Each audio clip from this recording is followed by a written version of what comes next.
Good morning बच्चों। आज मैं आपको भारतीय संस्कृति के अंतर्गत शेष जो लेसन बचा था उसके अर्थ एवं प्रश्नोत्तर बताएंगे।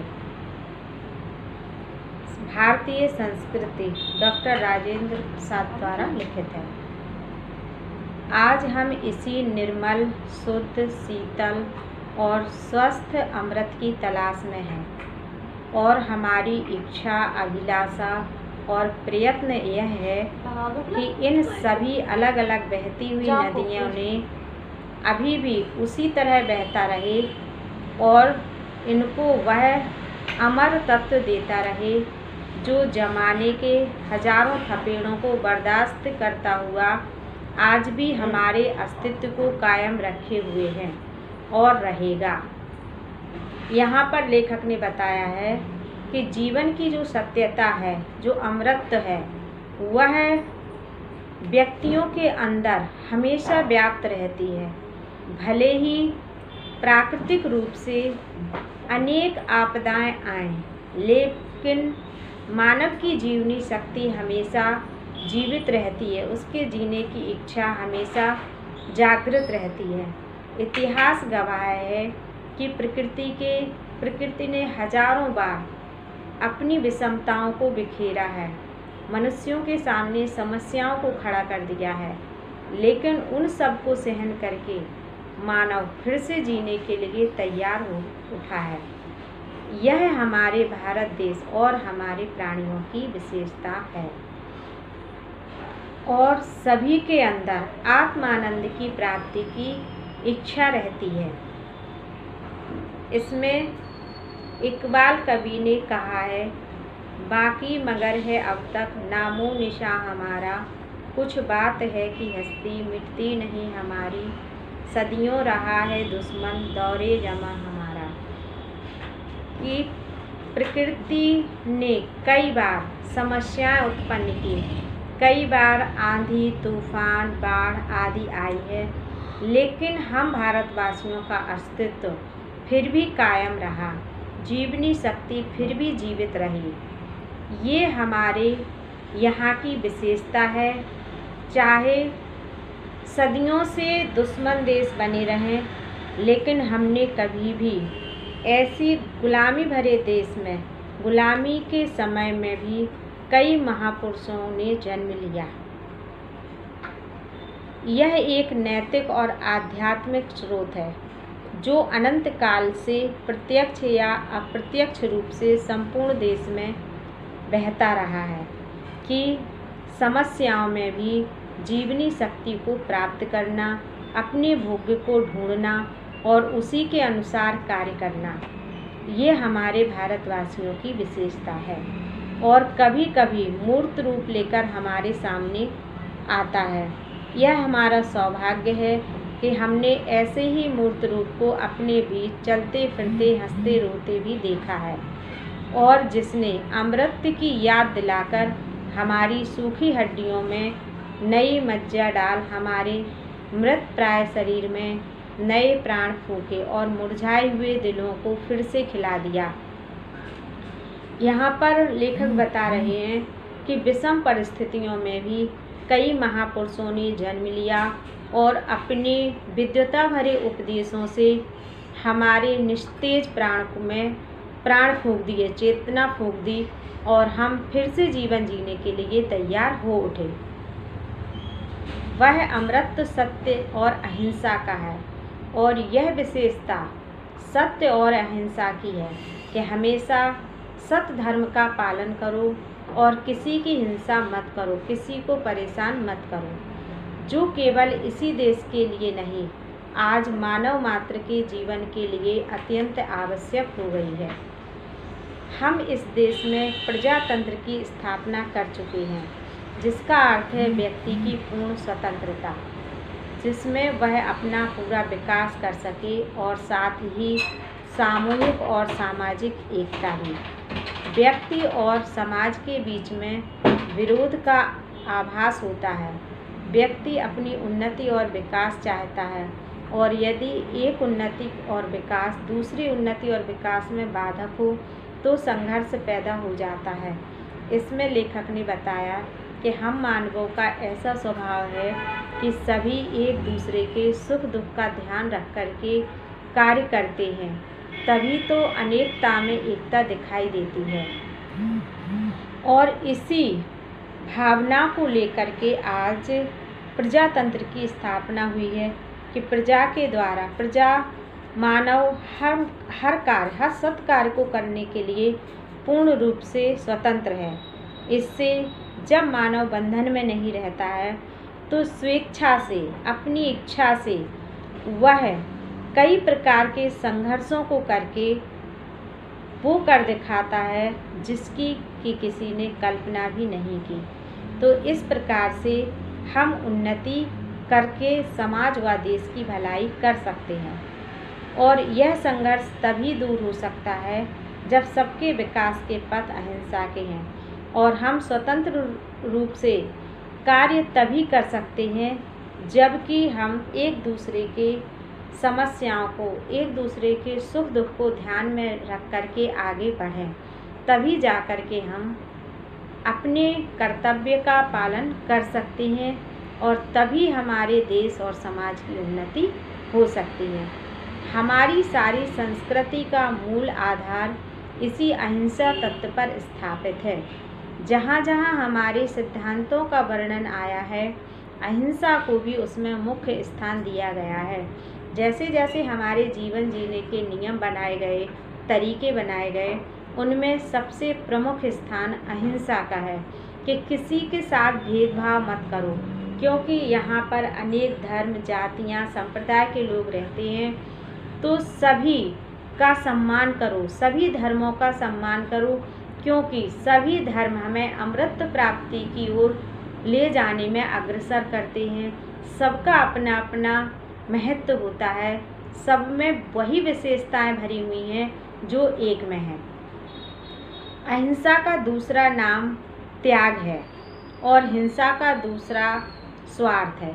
अगर हम स्वार्थी होकर के सिर्फ अपने बारे में सोच करके कार्य करते हैं तो निश्चित रूप से हम हिंसक कहलाएंगे। लेकिन हमारे देशवासियों की यह विशेषता रही है कि वह हमेशा दूसरों को देख करके, दूसरों का भला देखकर ही कार्य करते हैं, जो प्रायः भोग के रूप में हमारे सामने आता है। पर हमारी सभ्यता ने तो भोग भी त्याग ही से निकाला है। एक संस्कृत कवि ने लिखा है कि हमें जो कुछ ईश्वर ने प्रदान किया है, हमें उसका त्याग करते हुए भोग करना चाहिए।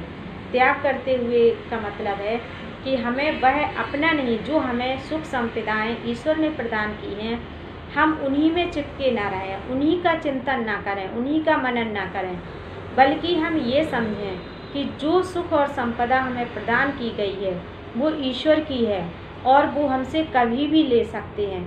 इस प्रकार त्यागपूर्वक उसका भोग करके अपने कर्तव्य का पालन यहाँ पर विद्वानों ने बताया है।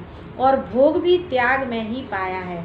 श्रुति कहती है तेन त्यक्तेन भुंजीता, अर्थात त्याग करते हुए भोग करना चाहिए। इसी के द्वारा हम व्यक्ति के बीच का विरोध, व्यक्ति और समाज के बीच का विरोध, समाज और समाज के बीच का विरोध, देश और देश के बीच के विरोध को मिटाना चाहते हैं। कैसे मिटाना चाहते हैं? निस्वार्थ होकर के, निस्वार्थ कार्य करके हम ये महान कार्य कर सकते हैं। हमारी सारी नैतिक चेतना इसी तत्व से ओतप्रोत है। किस तत्व से? कि हमें निस्वार्थ भाव से कर्म करना चाहिए और जो ईश्वर ने हमें प्रदान किया है उसका चिंतन ना करके सत्यता का चिंतन, सत्य का चिंतन करना चाहिए। इसीलिए हमने भिन्न भिन्न विचारधाराओं को स्वच्छंदतापूर्वक अपने अपने रास्ते बहने दिया। भिन्न भिन्न धर्मों और संप्रदायों को स्वतंत्रतापूर्वक पनपने और भिन्न भिन्न भाषाओं को विकसित और प्रस्फुटित होने दिया, क्योंकि हम जानते हैं कि भले ही बाहरी रूप से ये धर्म, संप्रदाय, रीति रिवाज, वेशभूषा अलग दिखाई दे रही हों, लेकिन सब में एक ही सत्य व्याप्त है, एक ही सत्यता व्याप्त है। सब हमें आत्मानंद की ओर ही ले जाती हैं।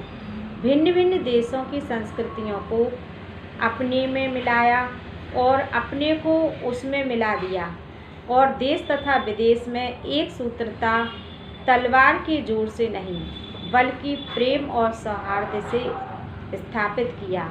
हमें यह विशेषता है कि हम दूसरों के धर्म संप्रदाय को अपना मानते हैं और अपने धर्म संप्रदाय को दूसरों का मानते हैं। तो इस प्रकार से हम आपस में भाई भाई की भावना से रहते हैं। दूसरों के हाथों और पैरों पर, घर और संपत्ति पर जबरदस्त कब्जा नहीं करते, बल्कि उनके साथ प्रेम का व्यवहार करते हैं, उनके हृदयों को जीतते हैं। इसी वजह से प्रभुत्व, जो चरित्र और चेतना का प्रभुत्व है, आज भी बहुत अंशों में कायम है। जब हम स्वयं उस चेतना को बहुत अंशों में भूल गए हैं और भूलते जा रहे हैं, हम देखते हैं कि भारतवासियों में आज भी उस सत्यता देखने को मिलती है, लेकिन सब में नहीं। आज मनुष्य वास्तविकता को भूलता जा रहा है और झूठे संसार में उसी की ओर दौड़ लगा रहा है। इससे उसे कभी भी संतुष्टि नहीं मिलती, संतोष नहीं मिलता है और वह हमेशा परेशान दिखाई देता है। इसमें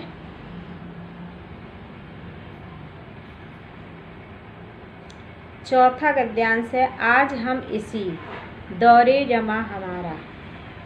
इसके क्वेश्चन आंसर हैं, उपर्युक्त गद्यांश का संदर्भ लिखिए।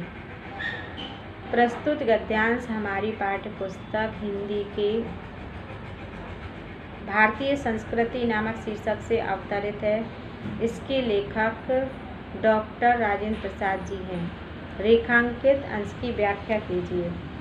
रेखांकित अंश में चौथा है, आज हम इसी निर्मल शुद्ध शीतल स्वास्थ्य, यहाँ से लेकर के जमा हमारा रेखांकित हैं। इसमें बाकी मगर है, ये पद्यांश है, इसी का आपको अर्थ लिखना है।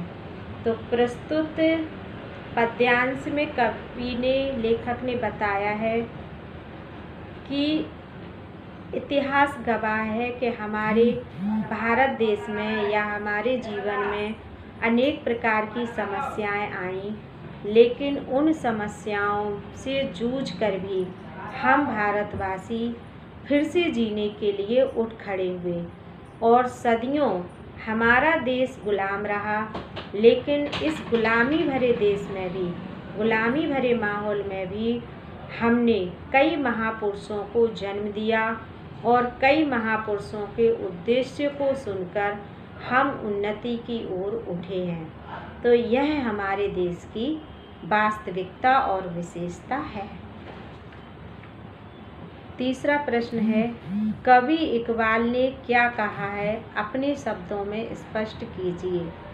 कवि इकबाल ने कहा है कि यह संसार झूठा है, वास्तविक सत्ता आत्मानंद की प्राप्ति है, इसलिए हमें समस्याओं से कभी भी घबराना नहीं चाहिए। सबके साथ उदारपूर्वक व्यवहार करना चाहिए और सबके सुख दुख को देखते हुए भी अपने कर्तव्य का पालन करना चाहिए। उपर्युक्त गद्यांश में अमर तत्व का क्या अर्थ है? उपर्युक्त गद्यांश में अमर तत्व का अर्थ है सत्य की खोज। जब व्यक्ति सत्य की खोज कर लेता है, सत्यता को पहचान जाता है, तो फिर उसे अपने इस झूठे संसार में भटकना नहीं पड़ता है और वह मानव जीवन का जो उद्देश्य है अमर तत्व की प्राप्ति, आत्म साक्षात्कार, उसको प्राप्त कर लेता है और मोक्ष प्रदान प्राप्त कर लेता है।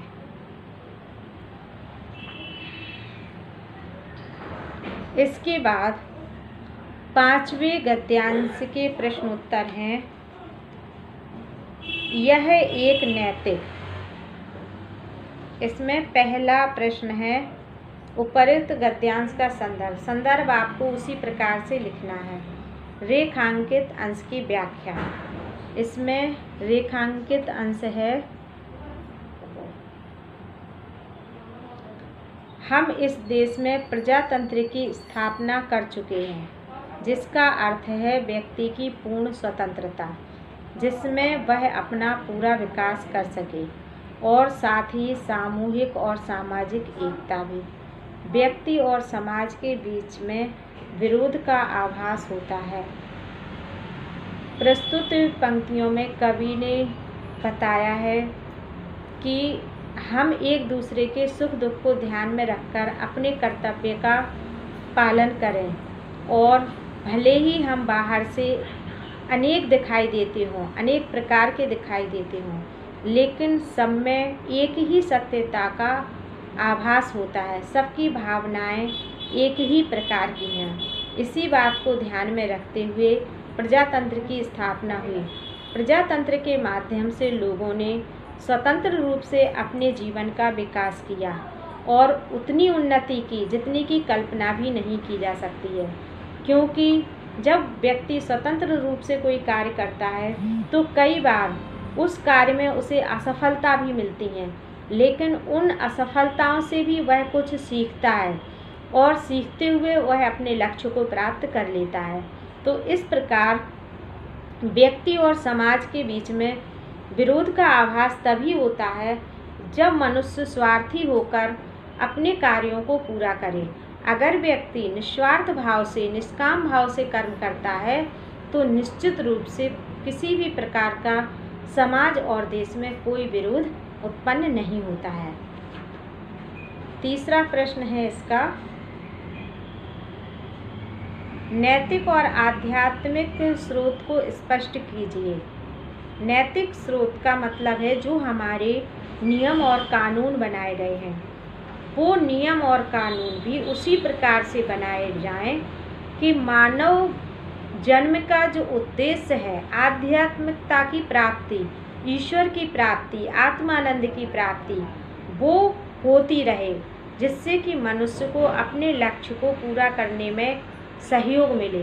तो हमारे नियम ऐसे बनाए जाएं, समाज के, हमारे जीवन जीने के तरीके के नियम ऐसे बनाए जाएं जिससे कि हम आध्यात्मिकता की ओर मुड़ें और अपने लक्ष्य को प्राप्त कर सकें। संघर्ष कब पैदा होता है और यह कैसे दूर हो सकता है? जब व्यक्ति स्वार्थी होकर कार्य करता है तो निश्चित रूप से संघर्ष पैदा होता है, और जब निस्वार्थ भाव से दूसरे के सुख दुख को देखते हुए निष्काम भाव से कर्म करता है तो इसकी संभावना कम ही होती है, लगभग मिट सी जाती है और सभी आपस में प्रेम भाव से रहते हैं। देश में किस प्रकार के प्रजातंत्र की स्थापना हो चुकी है? देश में प्रजातंत्र की प्रजा के द्वारा ही राज्य का निर्माण होता है। प्रजा अपनी इच्छा से ही राष्ट्रपति, प्रधानमंत्री आदि की स्थापना करती है। इस प्रकार से कोई भी अयोग्य व्यक्ति शासन नहीं कर पाता है और जीवन खुशहाल रहता है। धन्यवाद।